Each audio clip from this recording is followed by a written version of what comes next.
Hey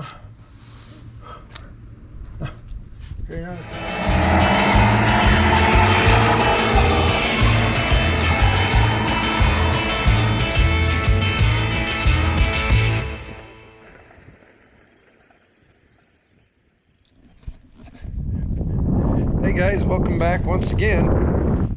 We've got a couple new patients that have arrived for treatment. Number one, and you know, we got a little Jeep thing going on here lately. 87 Wrangler came here running really poorly. We've already tinkered with it a little bit, but it was kind of misty, rainy day, and we didn't get any film on it, any video for you. Let me see if I can do this with one hand. Come on. Well, there we go. So what we found with this guy, here's one of the spark plugs that it came with. Now, you know, it's you can see the name brand on there. I'm not gonna say it, but when somebody put spark plugs in your engine that have more letters and numbers than, you know, your average 3-syllable word, maybe that's a sign. I don't know. These weren't getting it done though. One was completely fouled. The rest are obviously not firing right, and we have some air fuel issues. But we put new plugs in it. We went with Autolite 485s, I believe they are. Just Autolite coppers. You don't need to get fancy on your spark plugs, folks, for your everyday average engines. That helped quite a bit. This carburetor had been rebuilt previously, and the mixture screws were out quite a bit. And in messing with spark plug wires, the distributor was hand loose.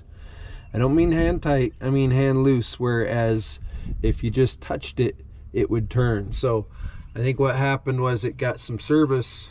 Probably over time, this distributor was just moving itself further and further into an advanced mode, and then maybe somebody was trying to compensate for bad timing with mixture to get it to idle and run smooth and everything else. We went back to 2 turns out on fuel mixture, idle air mixture screws on each side. We got the distributor vacuum advance off, got it timed at 9 to 10 degrees, and made sure the advance was working, and things immediately smoothed out, started hitting on all 6 the way it's supposed to, and then we got the vacuum gauge out and got our idle adjusted. And further making complications of the issue was again, somebody prior to the current owner had that air filter on this thing. Now you've seen these on hot rods and that kind of thing, and I suppose when they're clean they're okay. This one was not. In fact, it's so dirty that, I mean, there's the sun, and there's nothing there. So dirty that we tried to reinstall it just to check. We were going to replace it anyway, and it literally bogged down the engine. So we got rid of that guy, and you just saw me take it off. We've got an adapter plate for a standard 9-inch little chromie. I like these for Jeeps because they fit. You can't put a 13er on here because it won't work with the brakes. The 9 will, and you have a lot more surface area to pull nice clean air in the engine. Remember, this thing's on the road to recovery. The mechanical issues are good here. The other thing that it's here for is it's got the passenger side's okay, but driver side frame rail in the back. Jeeps are notorious for this. We got some rot here, and it's rotting in the bottom of the frame channel too. So we're going to section that out and replace that bit of bad frame there for him as well. And then we might do a couple other little things eventually, probably not this trip, but eventually we're going to try and talk him into dumping this big body lift, because the complaint is it rides really rough, and the suspension on this thing, although everything seems to be in order, suspension's pretty much flattened out. So we need to get rid of, you know, this body mount idea, and then we'll maybe see if down the road he wants to do like a 2.5 inch lift.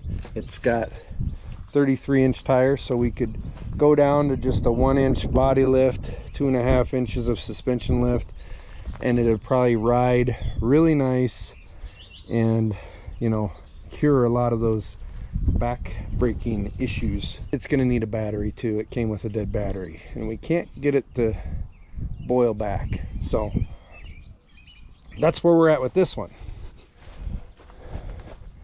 Second new patient is 2004 Yamaha Rhino. This is a neighbor brought this over. It was an auction buy apparently, and it's never really been 100%. Tried, the starter went out, so owner tried a starter and a water pump, and then it started leaking.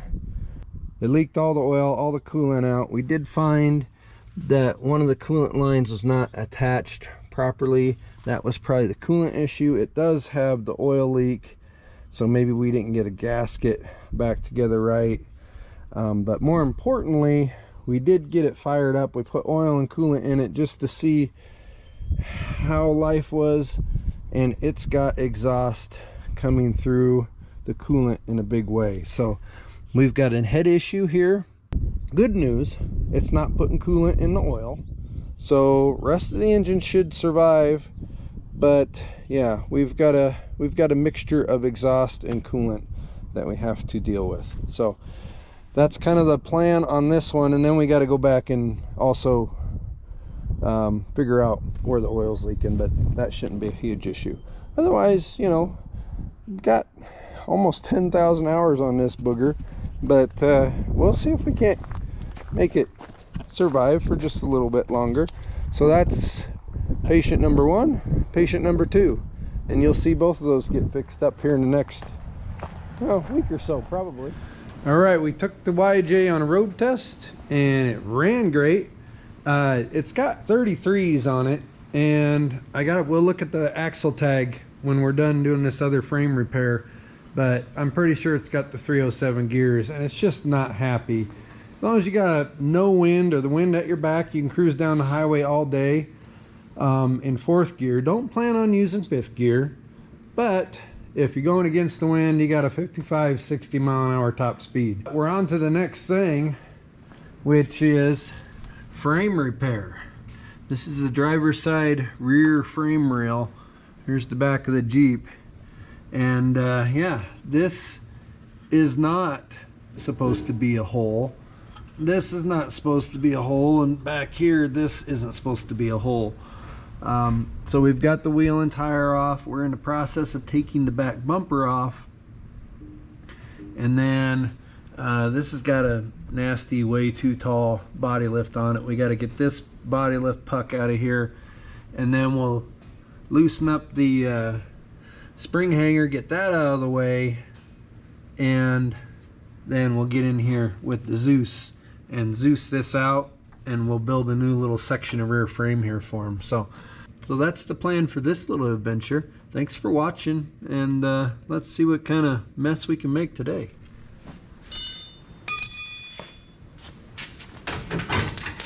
Okay, we're looser now.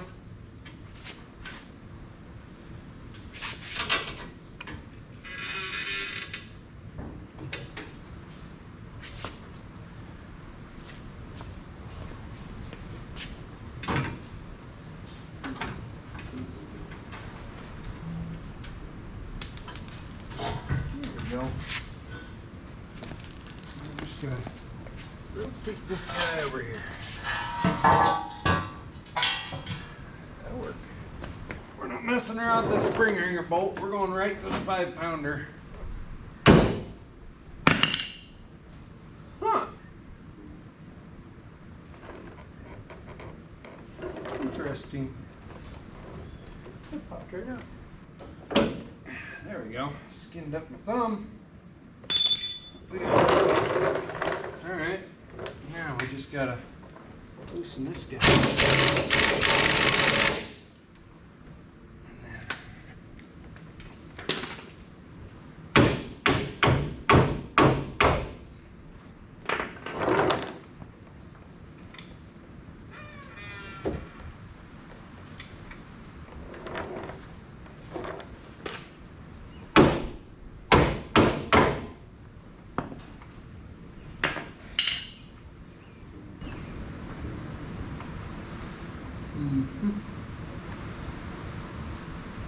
I forgot about that. Okay, here's where we're at. We've got bumper off, tire off. We've got our handy dandy bottle jack. I know it looks a little precarious, but it'll be okay. We need to get the centers out of these bushings and then hopefully pop those bushings out of the frame, and then we can come in with the Zeus. Unfortunately, we're not going to get this guy out, so we're going to have to, that's going to be a little difficult to get that repaired up in there, but we'll get her done somehow. We'll figure it out. So we're going to drive these pins out, and then we'll pop these bushings out, and then we'll catch you guys up when we start playing with lightning.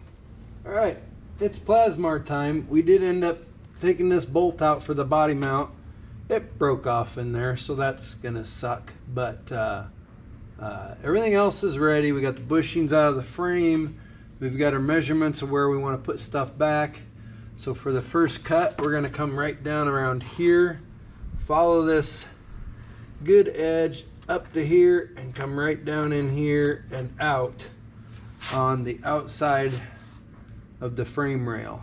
So we have the fiberglass welding blanket between the frame and where the gas is all stored, so that's probably a good idea.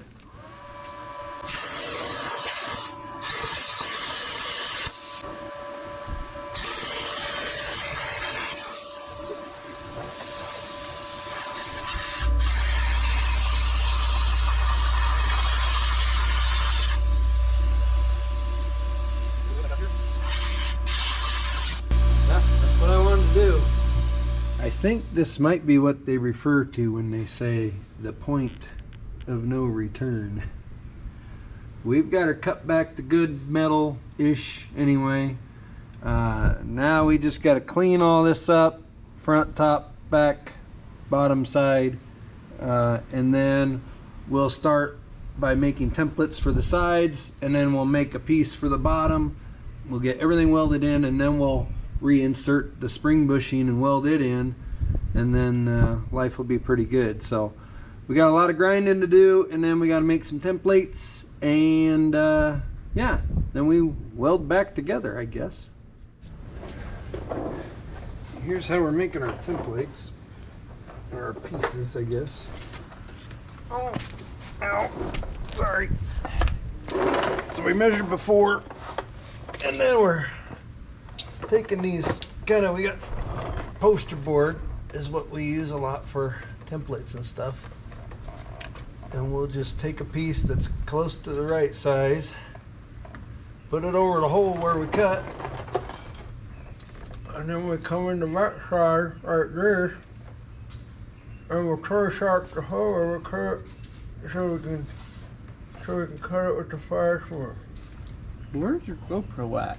It's right on top of the tripod. Oh, hi. Dana's having a snack. Jalen stocked the shop fridge with peanut butter and jelly and roast beef for sandwiches and all kinds of stuff. So we can have a sandwich, or we can have some chips, or whatever. So anyway,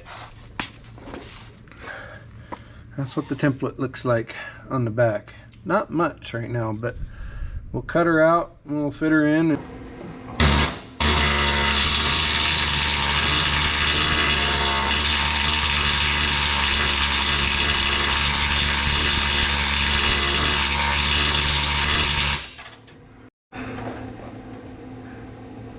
Okay, here is our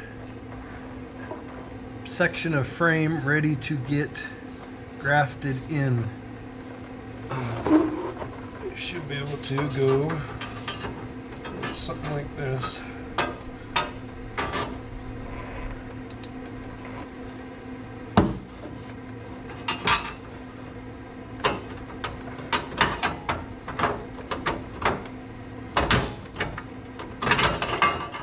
For the most part. Hang on. There we go. Alright, we've started tacking this in. We went ahead and welded the bottom piece to the two sides outside of on the bench. So we're all solid down here. And then, you know, that tweaked it just a little bit. So now we are getting the outside looking good, and then we'll go in. We're a little in on the front here. We'll have to pop that out, but we do have a hole down here. We'll pry that out and tack that front, and then once we get all four corners on both sides looking good, we'll just burn her in. We're not in too bad a shape right now. It looks pretty good. This is gonna dangle in front of you. Sorry about that. Dang it.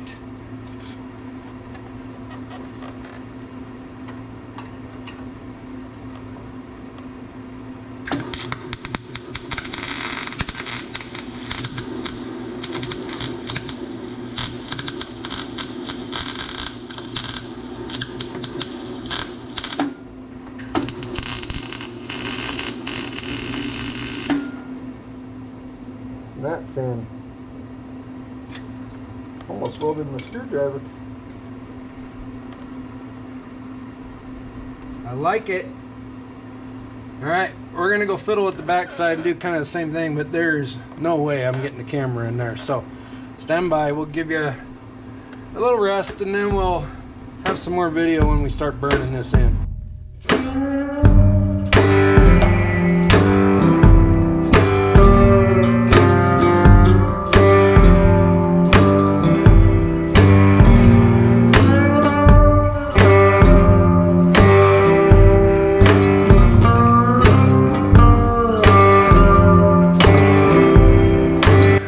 Ignore this corner down here and pay attention to the first 2 inches of that back weld.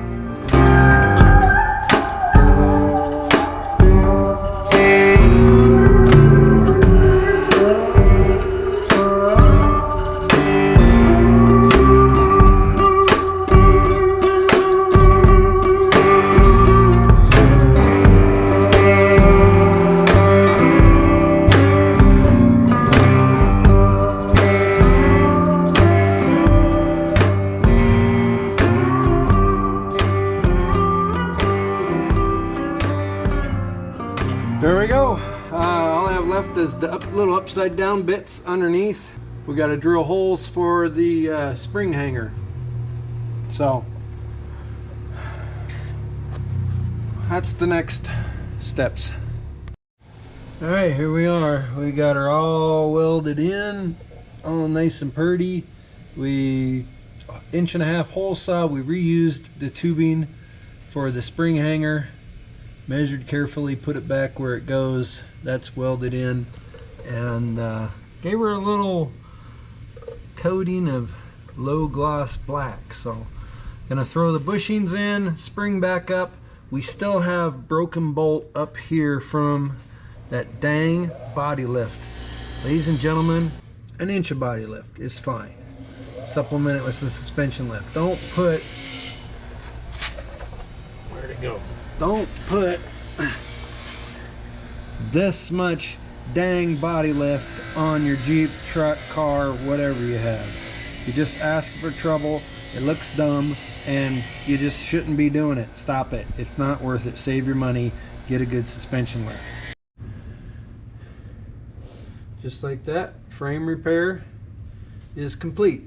Again, except for the broken bolt up here, and that's just gonna be lovely to do tomorrow. So, because this thing again is sitting on a 3-inch body lift, which I've already told you 8 or 9 times, don't do it. Ooh. Okay, maybe we can't move the ground clamp yet. Didn't like that at all. All right, we're in there. We've got our bolt, put a whole bunch of anti-seize on it this time. See if I can get this guy started here.